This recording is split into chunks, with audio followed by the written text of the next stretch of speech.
Hello viewers, আসসালামু আলাইকুম। আজকে আমরা দেখতে চলেছি অচেনা এক ঢাকা শহরকে, যে শহরকে অনেকেই এখনও চেনেন না। বিশেষভাবে এই মুহূর্তটা ঘটে থাকে ঈদ মৌসুমে। ঢাকা শহর যখন ফাঁকা হয়ে যায় তখন রাস্তায় কোনো যানজট থাকে না, মানুষের চলাচল থাকে না, প্রাইভেট কার খুব একটা চলাচল করে এবং পাবলিক বাসগুলো চলাচল করে না। মানে একটা অন্যরকম মুহূর্ত এই মুহূর্তে। ঢাকা শহরে আসলে এই সময়টায় যেভাবে উপভোগ করা যাচ্ছে, এরকম যদি আসলে ঢাকা শহরবাসীরা উপভোগ করতে পারতো, ঢাকা শহরটা আসলে অন্যরকম হতো। কিন্তু কোনো সুযোগ নেই। শুধু ঈদের মৌসুমে, ঈদের আগের দিন ঠিক সকালে আমি ভিডিওটি ধারণ করছি। সকাল এখন বাজে 10টা। তো একেবারে রাস্তায় জ্যাম নেই, মানুষজন চলাচল খুব একটা নেই। চলছে তো চলছে, যাচ্ছি তো যাচ্ছি।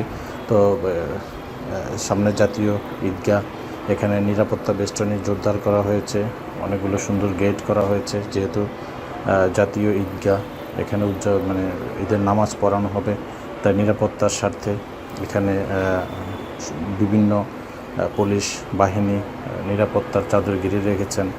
যেহেতু এই জায়গাটা সবচেয়ে গুরুত্বপূর্ণ জায়গার মধ্যে একটা, তাই এখানে যেহেতু বড় ধরনের একটা জামায়াত হয়, সরকারি বেসরকারি আমলা মন্ত্রী মিনিস্টার এবং সকল ধরনের মানুষের একটা সরগরম হয়, তাই এই জায়গাটা অনেক বেশি গুরুত্বপূর্ণ। তাই এখানে নিরাপত্তা বেষ্টনী জোরদার করা হয়েছে। একটু সামনে গেলেই দেখা যাচ্ছে যে এই জায়গাটাতে আসলে মানুষের চাপও বেশি, এখান দিয়ে আবার কিছু গাড়ির মুভমেন্টও কমে যাচ্ছে। তো আমি ঠিক যাচ্ছি হলো দোয়েল চত্বরের দিকে, দেখি আসলে রাস্তার কী অবস্থা। তো আমার মনে হচ্ছে এই মুহূর্তে ঢাকা শহর চলাচলের জন্য সবচেয়ে সুন্দর সময়। তো আশা করি আপনারাও এই দিনটা উপভোগ করবেন, জাতীয় ঈদগাহে ঈদের নামাজ পড়বেন, সকলের সঙ্গে ঈদ উদযাপন করবেন পরিবারের সকলের সাথে।